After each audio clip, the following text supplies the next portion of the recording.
নমস্কার বন্ধুরা, welcome back to my channel Labani's cook and ব্লগে সকলকে স্বাগত জানিয়ে একটি নতুন ভিডিওর সঙ্গে। সেদিন ছিল সানডে, আর সানডে সকালবেলায় উঠে আর কি ব্যালকনিটা পরিষ্কার করছিলাম। এখন মাঝে মধ্যেই বেশ জোর বৃষ্টি হচ্ছে বর্ষাকালে, আর ব্যালকনিতে কাদা, গাছের পাতা টাতা পড়ে একদম ব্যালকনিটা নোংরা হয়ে যাচ্ছে। তাই ভালো করে এই ওয়াইপারটা দিয়ে আমি পুরো মাটিগুলোকে টেনে এক জায়গায় করে একরকম প্লাস্টিকের মধ্যে ভরে দিই। তারপরে কিন্তু এক বালতি বা দু বালতি যেরকম জল লাগে দিয়ে কিন্তু পরিষ্কার করে দিই। আর ওদিকের ব্যালকনিতে আমার গ্রাস ম্যাটটা পাতা ছিল, সেটাকেও একটুখানি রোদ্দুরে দিলাম।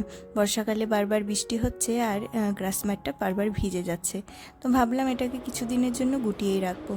তারপরে যাই হোক, ঘরটর মুছে আমরা আজকে একটি জায়গা যাওয়ার প্ল্যান করেছি। একটি মন্দিরে যাব, আর সেটা তোমাদের সাথে শেয়ার করব কোন মন্দিরে যাচ্ছি।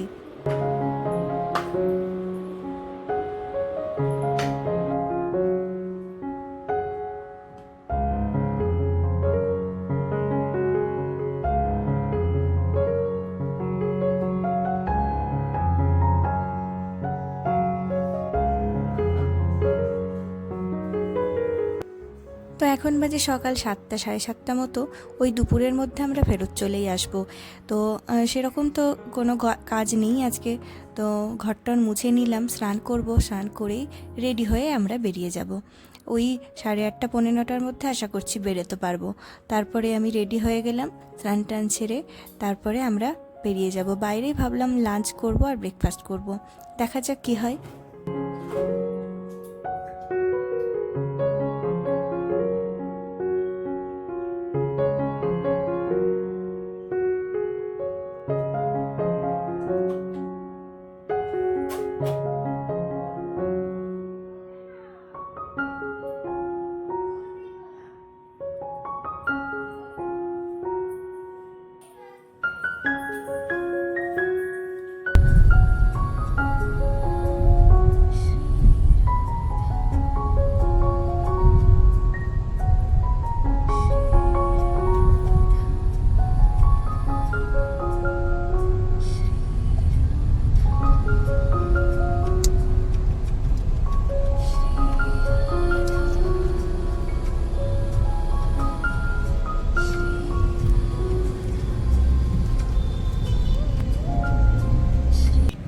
তো আমরা এসেছিলাম হলো কলকাতার পাশেই জোকা বলে একটি জায়গা আছে, যেখানে স্বামীনারায়ণ টেম্পল আছে।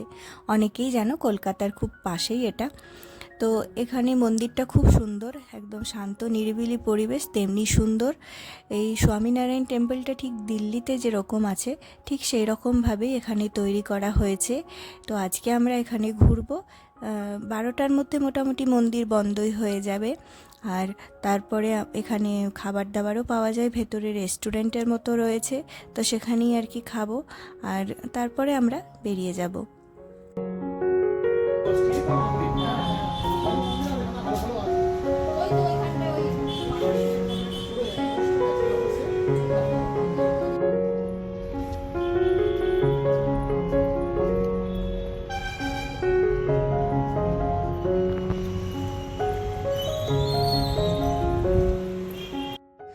মন্দির প্রাঙ্গণটা বেশ বড়, ঘুরে ঘুরে দেখলাম। আর এই অবধি ভিডিও করতে দেওয়া ছিল, তারপরে কিন্তু মন্দিরের ভেতরে মোবাইল ক্যামেরা অ্যালাউ ছিল না, তাই বন্ধ করে দিয়েছিলাম। ভেতরে স্বামীনারায়ণের একটি মন্দির রয়েছে। স্বামীনারায়ণ একজন খুব বালক একজন ভক্ত ছিল, কৃষ্ণ ভক্ত।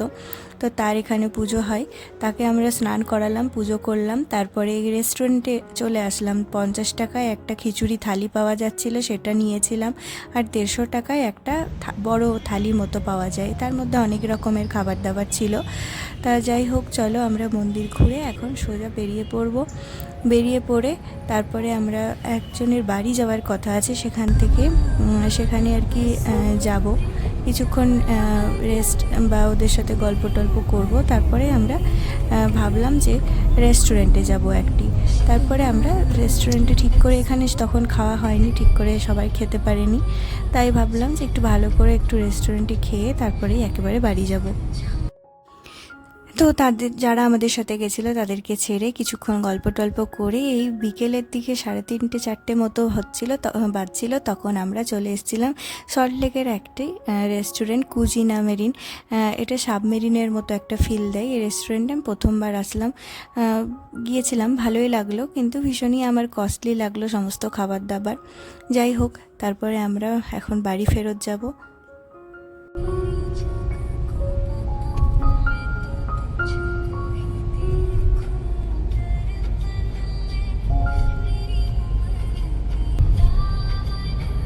Continue straight in 800 meters. তো আমরা বাড়িতে আসার পরে কিছুক্ষণ রেস্ট নেওয়ার পরে হঠাৎ দেখি জানালা দিয়ে এরকম একটা সুন্দর ভিউ। আকাশটা যেন এত সুন্দর লাগছিল, এত সুন্দর, মানে কে যেন রং তুলি দিয়ে এঁকে দিয়েছে। এত সুন্দর একটা, মানে ভীষণই ভালো লাগছিল দেখতে। হয়তো ক্যামেরায় এতটা বোঝা যাচ্ছে না, চোখে দেখতে অসম্ভব সুন্দর লাগছিল। আমরা অনেকক্ষণ এগুলো সবাই মিলে দেখছিলাম। তারপরে আমার ব্যালকনি থেকেও কিছুক্ষণ দেখছিলাম, এখান থেকে আরও পুরোটা ভালো করে দেখা যাচ্ছিল। তারপরে আমার ছেলে বলল কি একটু ম্যাগি খাবে, ওর মানে হয় বাচ্চাদের চোখের খিদে, ঠিক সেই রকমই আর কি।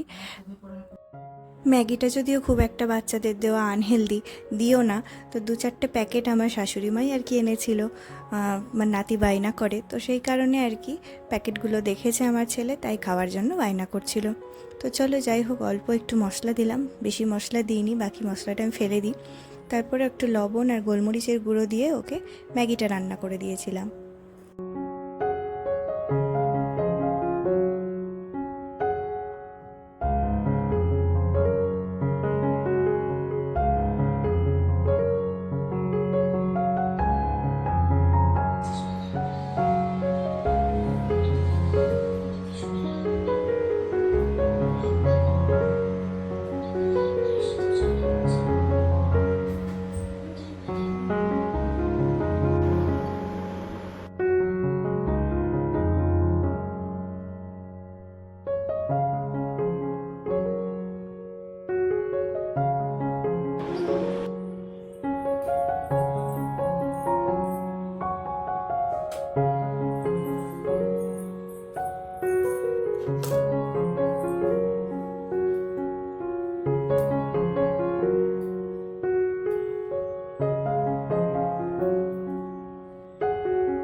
তো চলো বন্ধুরা, গুড নাইট। আজকের ভিডিওটা এই অবধি, দেখা হচ্ছে পরের ভিডিওতে।